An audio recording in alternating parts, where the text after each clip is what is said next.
Hello, my name is Benjamin Hart. I'm an American attorney and the managing director of Integrity Legal here in Bangkok, Thailand.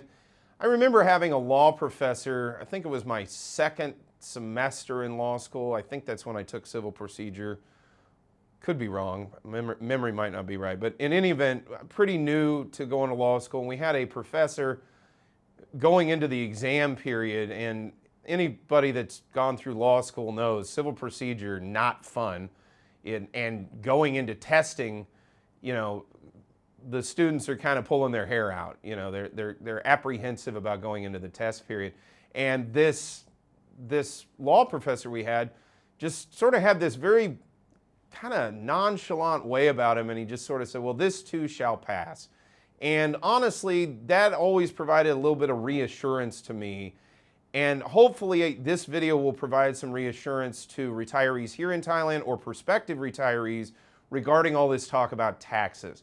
I know that there's a lot of consternation out there about the possibility of taxation, but honestly, this too shall pass.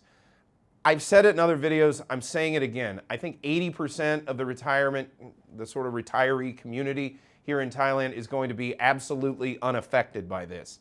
I do think there is a subset of folks that are going to have to deal with certain tax matters in Thailand if they continue to reside here on a permanent basis, depending on the sort of structure of their overseas assets and their overseas operations. Again, it's going to be on a case-by-case basis. Anyone out there who's giving sort of one-size-fits-all advice on this is not someone to really listen to, quite honestly. Also, this isn't a dialectic. This isn't an either or.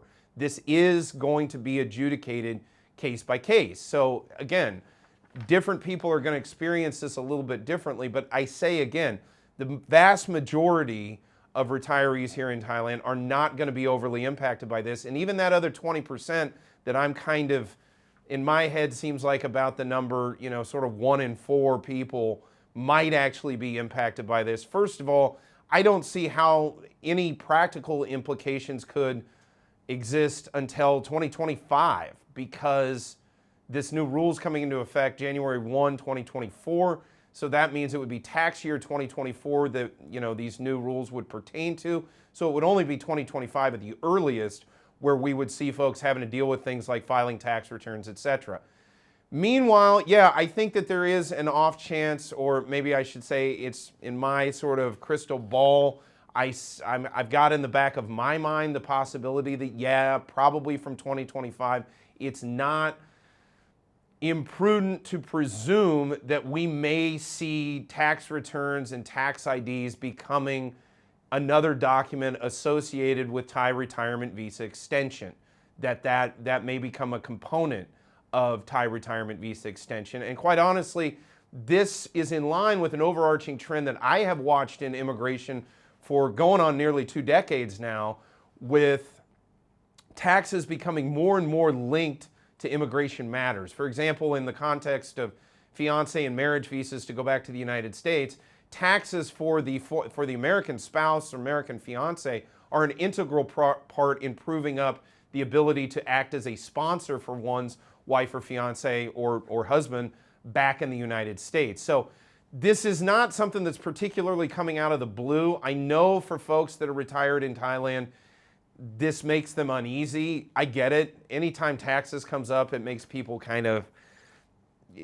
uneasy. There's really no other word for it. That said, again, I don't think that this is going to have a massive negative impact on most folks.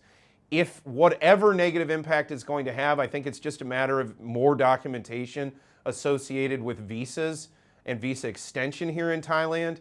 And again, I don't see any of this from a practical perspective actually transpiring until 2025 at the earliest.